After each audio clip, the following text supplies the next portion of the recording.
สบ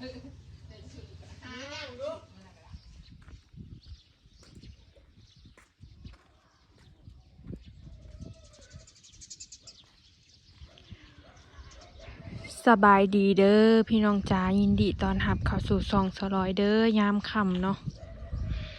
อยู่บ้านอยู่เฮือนคือเก่าพี่น้องเอาลูกบ่พอได้ไปเซิร์ก็อยู่แต่ได้เฮือนแหละวนเวียนไปวนเวียนมาเนาะแต่ละมื้อยังบ่ได้ออกหน้าสบายดีเด้อพี่น้องสบายดีพี่น้องจ้าลูกบ่ได้ถ่ายมาหน่อยเบิดมือเลยพี่น้องสวัสดีค่ะมาอัปเดตมื้อนี้เป็นอะไรอาบน้ำแล้วฮะวุ้ยคือขี้ร้ายได้เห็ดคือมึมอยู่เฮ้อสวัสดีค่ะอาบน้ำแล้วออกมาย่างลินหน้าบ้านขอบคุณใส่ถุงมือถุงตีนออกมาย่างลินหน้าบ้านหน่อยเลยเฮ้ยหิวนมแล้วขนาดนี้นะไรทั้งกอาบน้ำแล้วเย็นอยู่บ่ฮะหลดบ่มากเลยพาออกมาย่างเลาะลินอยู่นอกหน่อยเลยยังมื้อเช้าก็ออกมาพิงแดดเนาะจกแต่ปากนะโอ้ยขี้ร้ายให้บ่สวัสดีค่ะสวัสดีค่ะลูกสวัสดีค่ะหนูชื่ออลิศค่ะจากเดือนแล้วนี่ฮะ3 เดือนแล้วค่ะจากเดือนแล้วคะนี่น้อยหนึ่งพี่น้องนี่น้อยยาวๆตัวกลมๆเนาะบางทีหนึ่งคือจอยหน่อยๆบางคือตุยเนาะแก้มนี่นะเบิ้งโอ้ยแก้มนี่แก้มนี่นะแก้มนี่นะแก้มนี่นะเว้ยเห็นแต่มือบ่กินแต่มือนะบ่อยากมาน้ำเขาบ่นี่ฮะปะฮันสิไปปะหูจักเด้อขมือเห็นหน้าแม่ใส่รถเฮ้ยไม่แต่อยากกินบ่เห็นหน้าเขานะบ่ลอยจักเด้อค่ะหูจักเด้อมื้อนี้พ่อเฒ่ามีบ่ได้มาดินน้ำบ่ฮะคำบ่จักมืดบ่จักพ่อเฒ่ามีบ่ได้มาดินน้ำบ่เอ้ยไว้สิเปิดเพลงให้ใส่พ่อเฒ่ามีได้ลูกเปิดเสียงพ่อเฒ่ามีฟังบ่ฟังดูพ่อเฒ่ามีฟังดูไปบ่ออกหน้าไปบ่ห้ามไม่ถาวรไปบ่อยากออกหน้าอยู่บ่ถึงเตะมือน่ะบ่เอ้ยอมเตะมือน่ะบ่มันแฉะบ่อมมือนี่นะแฉะบ่สาวโบใหญ่ว้าจะไหนกระโดดออกมาเลยป๊อบขี้พุ่นอีกเนี่ยไรมือนี่บอกค้านพี่น้องมิแต่นอนแล้วก็นอนลิ้นผู้เดียวอ่อนแออยู่แล้วแต่มือได้แล้วแต่อารมณ์ตั้งแต่ตื่นมากระลิ้นงอมแงมกันบ่มีลมกับบ่มีพุ่นเลยยิบมัดยิบให้ผู้เดียวกันบ่มีรถนะยิบมัดยิบให้อยู่นั่นนี่เลยพอนอนนะเมื่อวานนี่อยากค้านบดมือขวบแล้วก็ค้านบ่อยนางบ่ง่ายหิวนมบ่ปั๊มเอากันเฮาเบิดมือเนาะเปลี่ยนกันเนาะก็ไม่ไหนเนาะไปใช้เนาะให้เอาเจาะนะบ่โอ้ยอยากให้ว่าเอาน้ำหยอกนะให้สิดูว่าน้ำบ่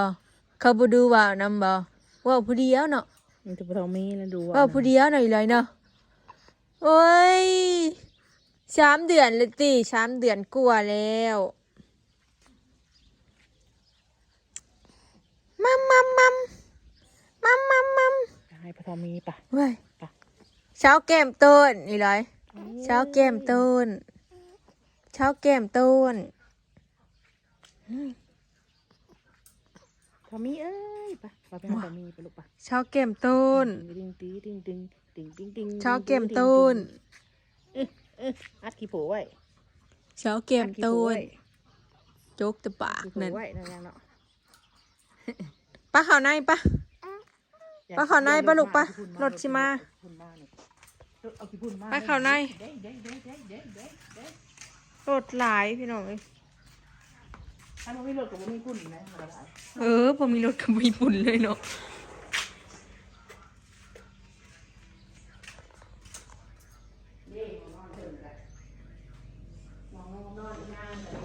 อาดไว้ก็บ่ค่อยมีฝุ่น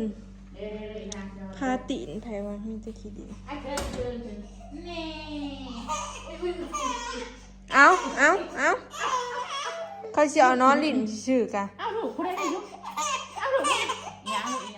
อย่าหายลูก หลายอย่าให้เด้อมาพี่มา พี่น้องอีพเรามีมาลูกเนาะอีพเรามีมาลูกเนาะ หลายอย่าให้เด้อ ทำยัง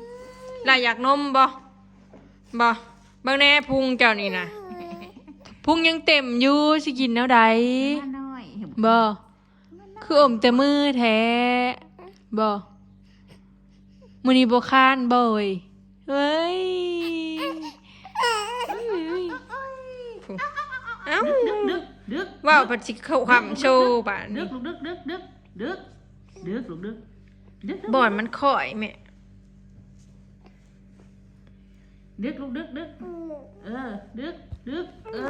อดึกลูกดึก บ่อนมันข่อยแล้วเพิ่นมันข่อย ดึก แม่ คาแคนหมดเลยนะไปแล้ว เออ เอาแคนออกลูกเอาแคนออกเลยเนี่ยเอาแคนออกแล้วนี่เบิ้งนี่เอาแคนออกมันคาแคนลูก อุ้ยว้า อุ้ย ร้อย งูเห่าหน่อยว่าชูนี่ง่อยเขาต้องงงงูเห่าหน่อยได้ชูนี่งูเห่าหน่อยได้นี่นะ ว่าเงินตะงักบ่อยเลยคานไม้ไว้เพิ่นอยากกำลังกระดืบกำลังเป็นแมงบงคืบเลยอุ้ยเอ้าคานไม้ไว้ อาการลูกคัน คานมาไว้ อาการคันอาการลูกคันอาการ พัฒนาการของเพิ่นแต่ละมือเนาะคานไม้ไว้ลูก เอาไปลูกไปให้แม่อยากกินนมลูกไป ไม้ไว้ ไปให้แม่ไปลูกไป เลย ไปลูกไป นักหัวบ่จะนักหัวไปบ่ได้บ่ เอ้ย ฮะจะนักหัวไปบ่ได้บ่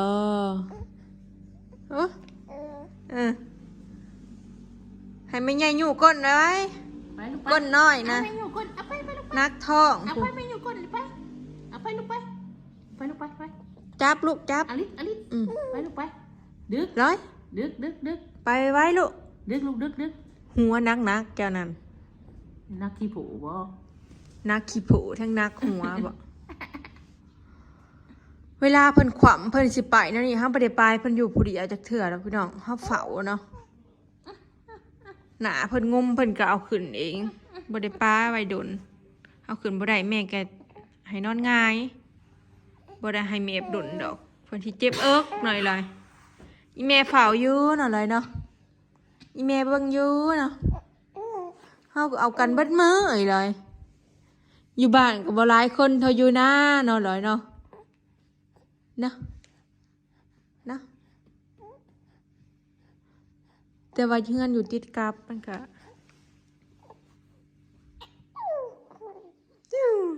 ส่งอีลายป่ะเสือตอนนี้เพนนุ่งคักขนาดมันผานิ่มมาไว้ลูกมาไว้ดึกลูกดึกเอาไปลูกไปข้าเพิ่นได้ลิ้นแล้วนี่ก็จนเมื่อยพอได้แล้วกินนมแล้วก็นอนนะป่ะเนี่ย กินนมลูกเด้อ มาไว้มันบ่คืบหน่อย เอ้ยมาไว้ มันบ่คืบหน่อยเอา ไปได้ซ้ำนะ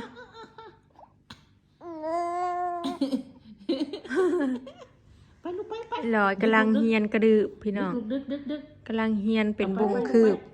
ดึก เดือนที่หานี่ก็ค้านได้เนาะแม่เดือนหกนั่งดึก ไม้ไว้ งายงวยถึง ไม้ไว้ค่ะอยากกินนมมัมอ่ะ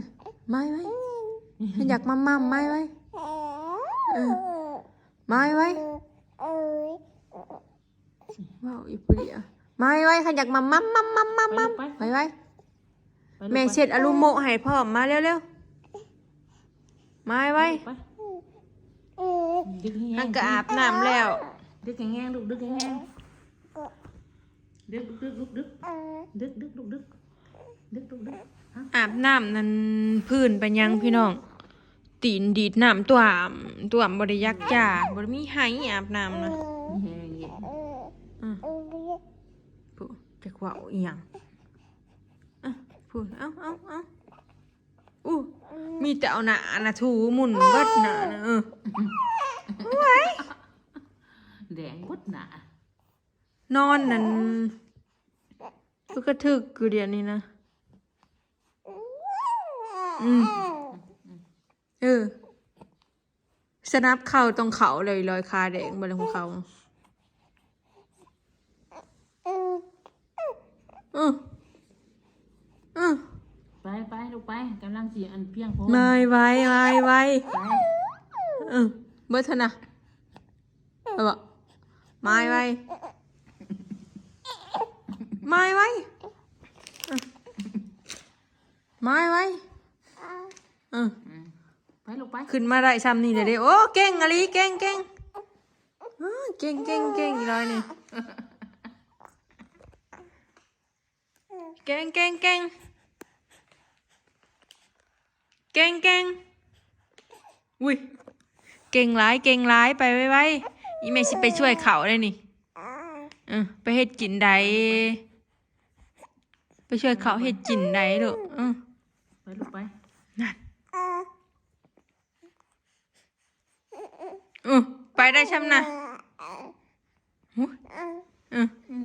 เอาง่ายขึ้นไหมเมื่อยแล้วเอาง่ายขึ้นหน่อยเลยพ่อ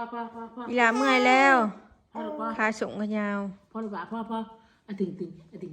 ป้าตัวลูกโหลดมีเฮงมีเฮงลูกร้อยว้ายหนาเด็กทีเจ็บเอิกบ่ กายพรมน้อยนึงหน้าดำหน้าแดงบ่กายพรมน้อยนึงบ่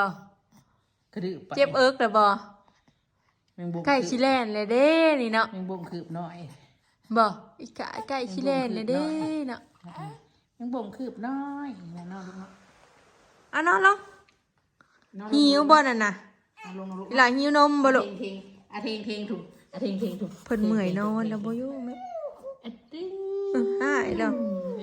ยังลูกละยังลูกฮะใบเกยไงมาสิก้อยซะเนาะพี่น้องก้อยบ่น้องใบเกยบ่น้องอลิศบ่ เจ้าจักโลแล้วนี่ฮะเดี๋ยวไปซักหญ้านี่แหละวันที่24เนาะเฮาสิได้ชั่งเบิ่งหน่อยเลยเนาะเดือนก่อนที่เฮาไปซักหญ้าน่ะ4 โลครึ่ง4 โลหาเพิ่นมักโอ้เพิ่งคุมื้อนี่นะเพิ่นนอนลิ้นผู้เดียวบ่เล่นไปเลยมาแล้วก็หลับได้ในโอ่นะกินแล้วนอนหน่อยเลยเนาะนอนเล่นกินแล้วนอนอุ้มเพิ่งแล้วมุดมัดคือสิแม่นกินแล้วนอนเล่นกินแล้วนอนเขาว่าเด็กหน่อยเลยเนาะใหญ่เลยกินแล้วนอนเขาว่าขี้คร้านซ้ำอ้อยแม่นบ่กินแล้วนอนชามนี้เด้อกินบ่มีลูกเผามีดิกินแล้วนอนหน่อยเลยเนาะอยู่ในอีเมลเลยแหละเนาะอยู่น้ำไผ่เนาะนอนไข่หมูเผาบ่ให้หมูตบก้นหมักหมูตบก้นบ่แม่นบ่โอ้ยขอนชี้แจงพวกกินนมน่ะบ่ได้อยากลูกกินพออยู่ได้แล้วก็หลับโอ้ยตื่นก็สวยบ่คนขี้ร้ายก็ตื่นสวยบ่ฮะตื่น7 โมง 8 โมงบ่บัด9 โมงพอนอนอีกเลยโอ้ยแม่นบ่เขาว่าทันแม่นบ่ว้ายคือเหาะอันตรายเปิดพัดลมคนขี้ขลาดก็ตื่นสวยไม่ได้ปิวนี่เนาะคนขี้ร้ายก็ตื่นสวยบ่แม่นบ่ฮะเป็นยังคือตื่นสวยแท้ฮะ7 โมงบ่อีนางคือเสือมากระแล่งแล้ว7 8 โมงบ่มันฮ้อนเลยบ่เริ่มฮ้อนได้อยู่ยากอีกแล้วบัดนี้พาลิฟอยู่ห้องแอร์เบิดมื้อเลยเนาะโอ้ย